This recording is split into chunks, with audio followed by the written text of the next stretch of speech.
નીલકંઠેશ્વર કબીર મંદિરના પરમ પૂજનીય કૃપાલ સાહેબ, માનેકદાસ સાહેબ, અન્ય દ્રષ્ટગણ અને સંત સમાજે મળીને સદગુરુના પ્રાગટ્ય દિવસે આનંદ આરતી કરાવવાનો મહોત્સવ આજે પૂર્ણ થાય છે.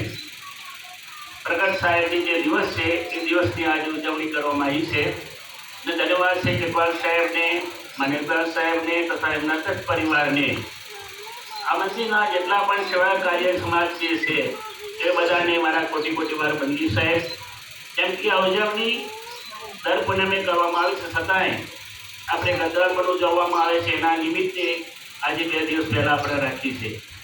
તો ધન્યવાદ છે આ પરિવારને, આ દર્શકગણને અને આ સમાજને કે કબીર સાહેબની આ જયંતિ આપણે ઉજવીએ છીએ. આજે કબીર સાહેબ જ્યારે પ્રગટ થયા કાશીનાથ તારાની અંદર, ત્યારે એ પ્રગટ થવાનું કારણ હતું આ સંસારમાં ઘણા દ્વંદ, ઉપાધિ, અનેક પ્રકારના શ્રદ્ધા ને આ બધી જે ચાલતી વિધિ એ રૂઢિને દૂર કરવા માટે કબીર સાહેબ પ્રગટ થયા.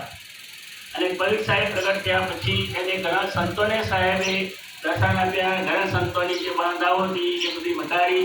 અને એને સિવાય સદગુરુ ધર્મદાસ સાહેબને મળ્યા. ધર્મદાસને મળ્યા પછી અમીન માતાને પણ મળ્યા. અને કલયુગની અંદર કબીર નામે એ પ્રગટ થયા. અહીંયા સદગુરુ આમ તો 4 યુગથી પ્રગટ થયેલા છે. એક યુગથી જેમ કબીર નામમ પરણમ તુલતમ, દ્વિતીય યુગી સ્વામી હરંતી દુગમ, હરેક યુગની અંદર સાહેબ પ્રગટ થયા છે. અને હરેક યુગની અંદર યોગની અંદર દરેક જીવોને એમને સદગુરુને તાર્યા છે. કળયુગની અંદર ધર્મદાસ સાહેબ, આમીન માતા અને અનેક સંતોને પણ અહીંયા તાર્યા છે. અને આજે પણ આપણે પ્રગટ દિવસથી મનાવ્યા છે. સદગુરુના જે પ્રેમી ભક્તો, જે સંતો છે, જે સેવકો છે, એ સદગુરુ આપણે જ્યાં પ્રગટ દિવસ આપણે જ્યાં મળી ગઈએ છીએ ત્યારે સદગુરુના ધામમાં, અમરલોકમાં, સતલોકમાં આજે આ અવાજ ગુંજી રહ્યો છે. અને સદગુરુ એમાં જ આપણો સાંભળે છે. સદગુરુ આપણે ગમે ત્યારે અંતર્મુક્તિ બોલીએ યા તો વારમુક્તિ બોલીએ, પણ સદગુરુ આપણા મનની વાત સમજે છે. સદગુરુ આપણા મનની વાત સમજે છે, જાણે છે કે આ સંતો મારા હંસો જે છે એ મારા માટે કીર્તન ભજન સ્મરણ કરી રહ્યા છે. કેમ કે એટલા માટે કરે છે કે આ ભવસાગરથી પાર થવા માટે, આથી ઉપાધિથી મટવા માટે, દુઃખથી દૂર થવા માટે આ સંતો, આ જે હંસો છે મારા, એ મારું ભજન કીર્તન કરે છે. જો કે અહીંયા આપણે કેટલાક સ્વાર્થ માટે ભજન પણ કરતા હોઈએ છીએ, પણ અહીંયા સ્વાર્થની વૃત્તિ છે નહીં, કે લેવા દેવાની વૃત્તિ છે નહીં. સર ભક્તિ તો એટલા માટે હોય છે કે ભક્ત એટલા માટે ભક્તિ કરે કે સંસાર સાગરથી, દાદી વ્યાધિ ઉપાધિથી દૂર થઈને સત્સંગમાં જાય, દુઃખ સુખથી નિવારણ થાય. દુઃખના આ નિવારણ ભવસાગરમાંથી પાર થવા માટે આપણે ભક્તિ કરવાની હોય છે. જો કે આપણે ઘણી માન્યતાઓ હોય છે કે પરમાત્મા સદગુરુ અમને આપી દેજો, આમ કર્યો, ઘણી આપણે માગણીઓ કરીએ છીએ.